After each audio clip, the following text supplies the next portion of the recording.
Hayat bin Sa'id, the rebel scholar of the Sokoto Caliphate.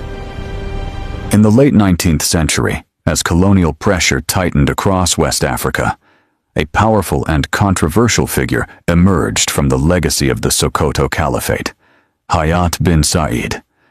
Born into a prestigious Islamic scholarly family, Hayat was the great-grandson of Usman Fodio, the revered founder of the Sokoto Caliphate.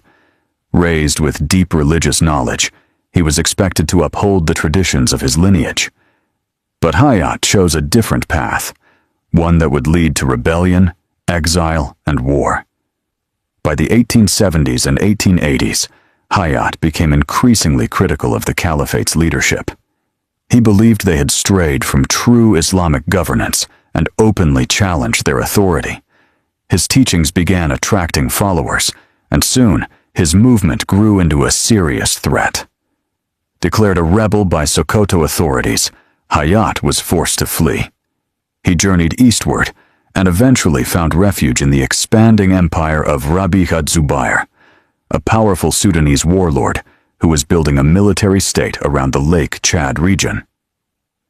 Under Rabi's protection, Hayat transformed from a scholar into a political and military actor. He became an influential advisor, helping to legitimize Rabi's rule through Islamic authority. Together, they formed a formidable alliance that challenged both local rulers and growing European colonial forces. But this rise would not last forever. In 1900, French colonial troops launched a major campaign against Rabi's empire.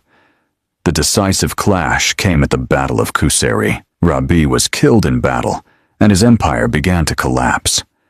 Hayat bin Sa'id was captured by the French soon after. Seen as both a religious leader and political threat, his fate was sealed. In 1901, he was executed by colonial authorities, marking the end of his resistance. Hayat bin Sa'id remains a complex figure in African history, a man torn between faith, reform, and power. To some, he was a principled reformer who stood against corruption. To others, a rebel who destabilized an already fragile empire. His story is a reminder of a turbulent era when tradition, faith, and colonial ambition collided across Africa.